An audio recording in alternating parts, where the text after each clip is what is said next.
단종을 지킨 청주양씨의 충절절 혜빈 양씨와 양치 양효지 선생. 최근 영화 왕과 사는 남자가 개봉 2달 만에 1,500만 관객을 돌파하면서 조선 단종시대와 그 비극적 역사에 대한 국민적 관심이 높아지고 있다. 특히 단종을 지키다 순절한 금성대군과 사육신이 재조명되는 가운데 우리 청주양씨 문중의 충절의 상징인 혜빈 양씨와 퇴은공 양치 선생 또한 반드시 함께 기억되어야 할 인물이다.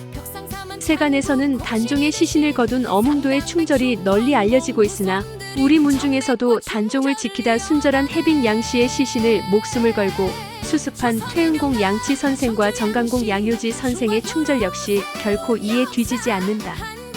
청주양씨 문중의 세 사람의 충절 또한 당시 단종을 지키다 희생한 분들과 같은 잣대로 평가해도 부족함이 없다고 할 것이다. 혜빈 양씨의 출생과 입궁.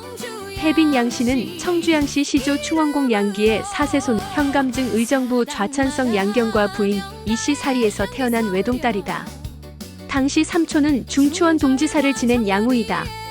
처음에는 궁중 내명부의 궁인으로 들어왔으나 병약한 세자를 보살피던 중 세종의 눈에 들어 후궁이 되었고 귀인의 첩지를 받았다. 이로 인해 부친 또한 의정부 좌찬성으로 추중되는 영광을 얻게 되었다. 단종을 키운 어머니의 역할.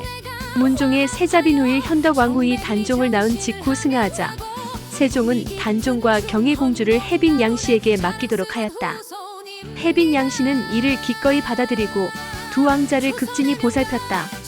당시 자신의 막내 아들 영풍군을 양육하던 시기였음에도 불구하고 단종에게 직접 젖을 물려 키웠다고 전해지며 이는 단순한 양육을 넘어선 어머니의 사랑이었다.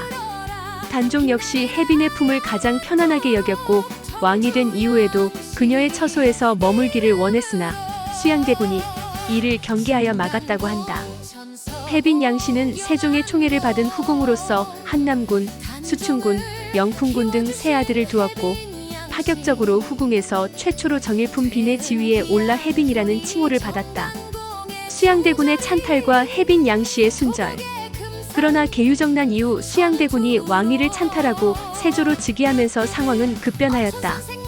단종을 지지하던 세력은 제거되었고 혜빈 양씨 역시 금성대군 등과 결탁하여 전횡을 일삼았다는 이유로 탄핵을 받아 가산이 정몰되고 청풍으로 유배되었다.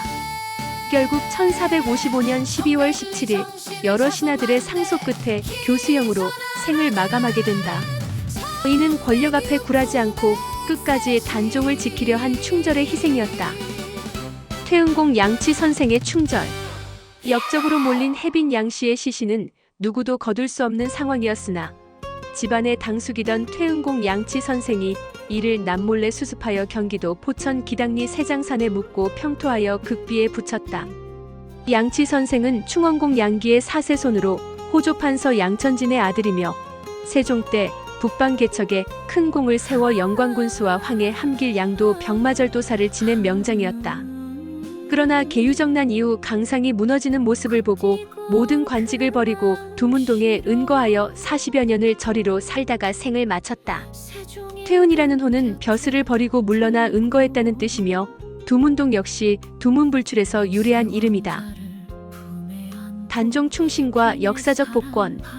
이후 금성대군 등의 복위운동은 단종에게 사약이 내려지는 비극으로 이어졌고 단종을 위해 끝까지 저리를 지킨 충신은 268위에 달했다.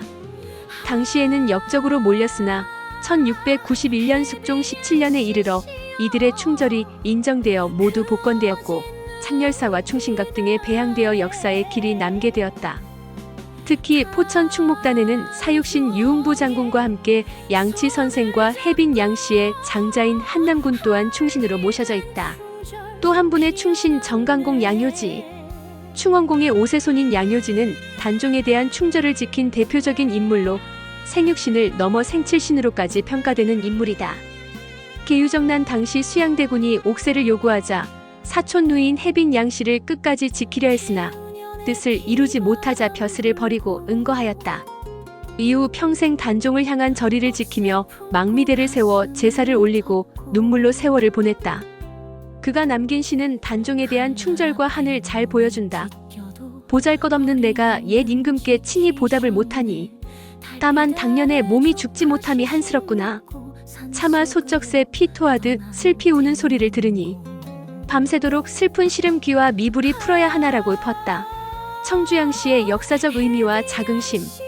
이처럼 청주양시는 단종을 지키려다 문중이 흩어지고 큰 희생을 겪었으나 끝까지 절의와 충절을 지킨 조선의 명가이다.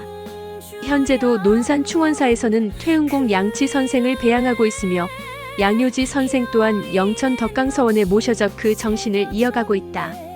영화에서 어몽도 가문이 나중에 추중되면서 수교문을 받아 군역부역이 면제되었지만 우리 청주양시 문중은 이미 오래전부터 시조 충원공의 공덕이 매우 지대하여 그의 후손들에게 군역과 부역을 면제하는 수교문을 하사받아 그 원본이 지금까지 보존되고 있는 가문으로 이는 조선 명문가로서의 위상을 보여주는 중요한 증거이다. 오늘날 우리가 이 역사를 되새기는 이유는 단순한 과거의 회상이 아니라 어떠한 상황에서도 지켜야 할 가치가 무엇인지를 배우기 위함이다. 영화 속 이야기로만 소비될 것이 아니라 그 시대 속에서 끝까지 의리를 지키고 왕을 향한 충절을 다한 우리 청주양시 선조들의 정신을 다시금 되새기며 문중의 자긍심을 더욱 굳건히 해야 할 것이다.